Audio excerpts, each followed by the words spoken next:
Ағайындарыңызға дайын болыңыздар.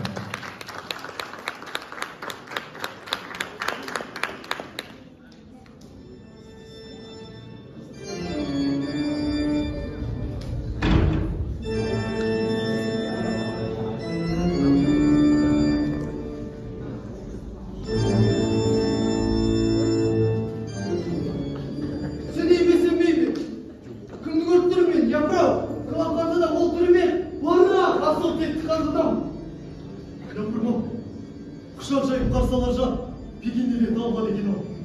Сіз осындасыз ба? Сіздер екенсіз ғой. Жаба аузыңды. Ұстап бермей өтінемін. Сен өзің айтшы, мұнда қалай көп болды?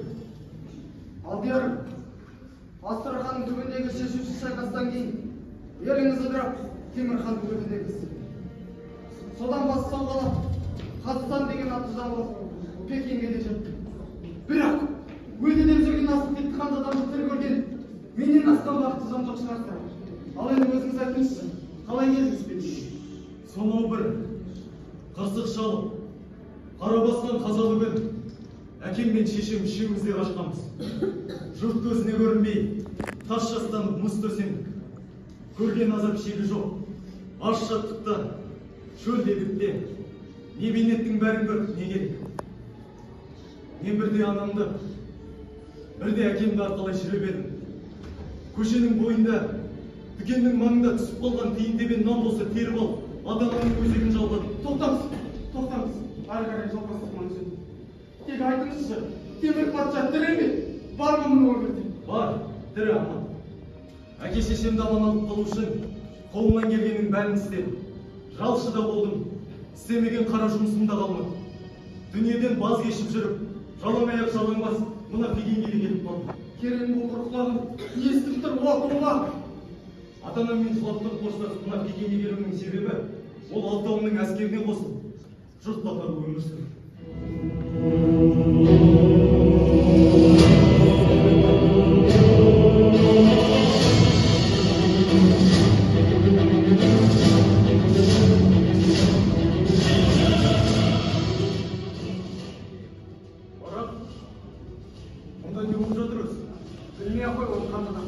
Алтауының жалғыздықта тұран бекенді білуші ме едің?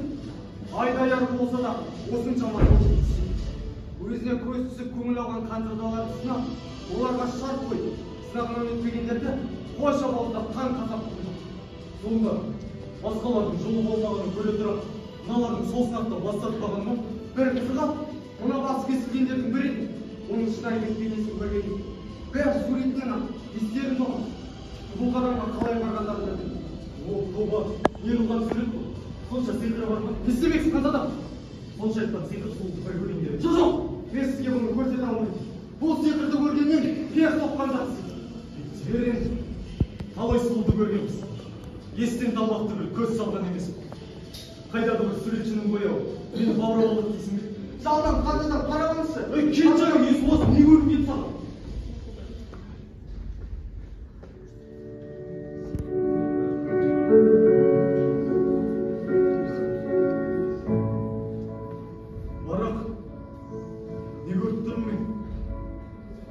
Осындай сұлу көздермен, нәзік жүзбен, мынандай қасапты қалай қаты кездеуге ауыз барады. Құлағым, осыны естігенше неге керең болып қалмады? Бар мәселе, оның сұлулығында емес, сұлындығында. Ол еркек атаулының иттің етінен жек көреді. Оның басты мақсаты өзіне келген үміткерлерді сынау емес, өлтіру. Мен де бір елдің ханзадасымын. Демек мен де бағым сынап көре аламын. Қазіргі күнім иттілік. Менен Тұран бекеге қол жеткізіп, осы елдің тағына отырам. Не иттілікпен мәңгілік қош айтсын. Ханзадам, не істемексіз ханзадам? Тоқтамыз ханзадам.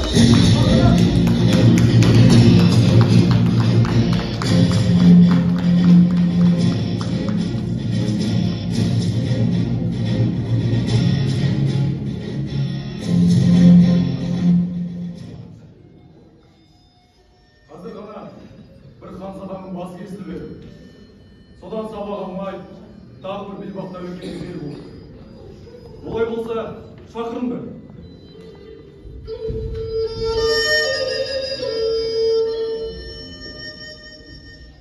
Ал ханзада, өзіңді таныстыр. Қане, Рұқсат етсеңіз, шыққан жерімен тегімді айтпасам деп едім.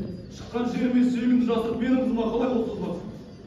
Қаншайымның барлық жұмбағын шешкен соң, қаралас шыққан біреу болсам қайтпекті. Қара сүйек, жүзі қара болсам, аймалтадан айтуым басым жоқ. Сауғанды қабыл алдым. Келбетіңме сөздеріне сенейін. Менің де саған қолқам бар. Жас өмірімді қыршына қимай бастырып, есім барда елді таппалап. Тәңірім Тұранбикені бұйыртпаса, мына өмірдің мәні жоқ. Мәнсіз өмірден қош айтысқанында жоқ. Сондықтан не Тұранбике, не өлім. Деген болсын, шақырыңдар Қаншайымды.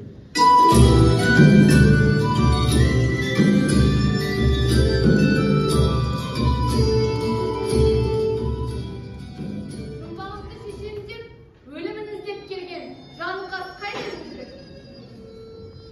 Осы уақытқа дейін мынадай сымбатты ханзада көрмеп едім.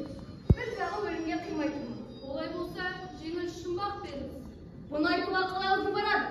Жер жаһанды тітіреткен даңқымды жеңге сүрді келіп ме? Ал Жанықас, әзірлен. Олай болса, оқыңдар ана қорқынышты жауапты.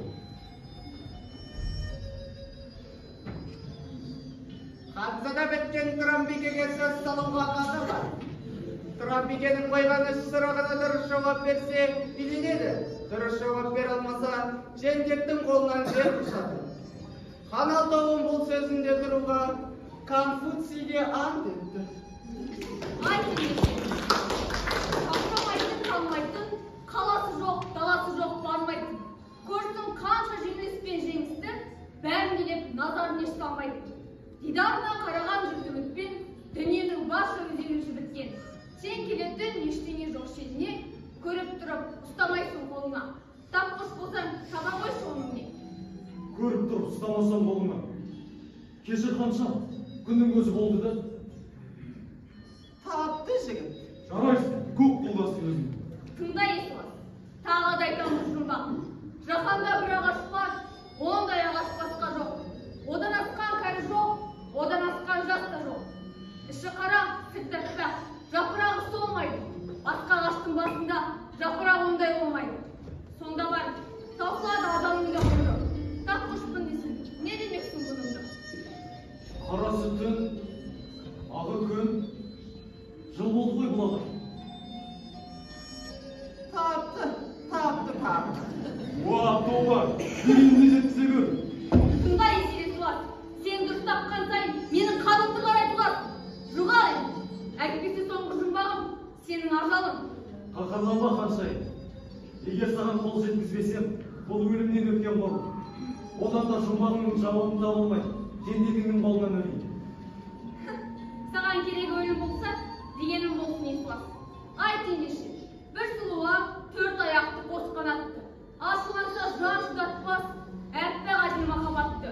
Дүниені тітіреткен, өз маңғаз, өз асқақ. 4 аяқ пен 4 мұхитты тек білеген. Тырнағымен тауды бұрып, бауырымен жер түзеген. Байтақ қырға феникс құс қанат қаққан, көлеңкесі ырыс шашқан. Әуелім қара бетін, жаңағы не? Тапқыш болсаң соны тап, таба алмасаң өлем бар. Неткен көрік, неткен ажан, неткен... Мерт болдың міне бешара, өз обалың өзіне. Бұның да басын кесіп алып, сарайдың алдына іліп қойды.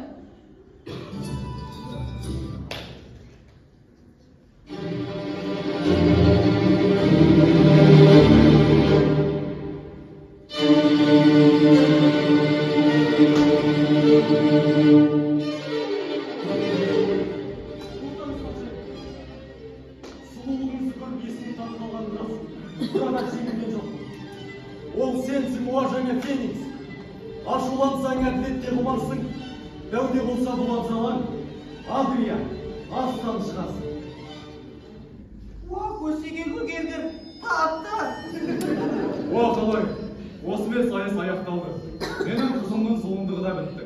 Конфуцийге берген антымды орындауға храмға барып, Ханзада мен Тұранбикені негесін қидырамыз. Тоқтатыңдар.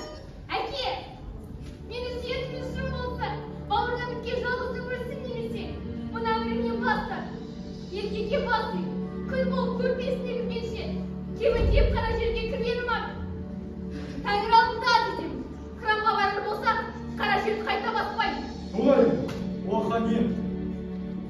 Шынында, мені де аяй көп. Егер қызыммен қалау болмаса зорлыққа жол жоқ. Мен Хамзада болғанмен, қазір елім ыдырап, дүние кезген біреу. Мен Ноғай Хамзадасы, Темір ханның ұлы, есімім Қалап. Сұлу ханшайымның бақытын аттап, мен бақытты өмір сүре қоймасын. Қазір дүние кезіп жүрген жүрсіннің өз бөлімінде. Сондықтан да Тұран-бикенің жайына қалды. Мен өлейін. Тоқта!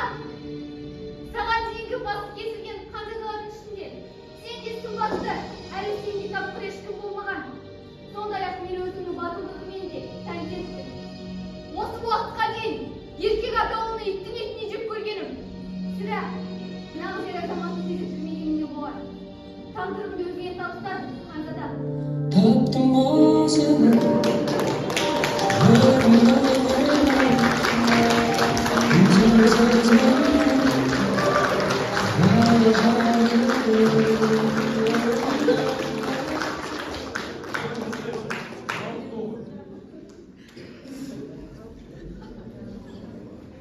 Хан алтауы өзінің қызы Тұран-бикені Ноғай Хамзадасы Қалапқа жар етілді. Сонымен қатар, оны тақ мұрагері етіп тағайындауға Конфуцийге ант етеді.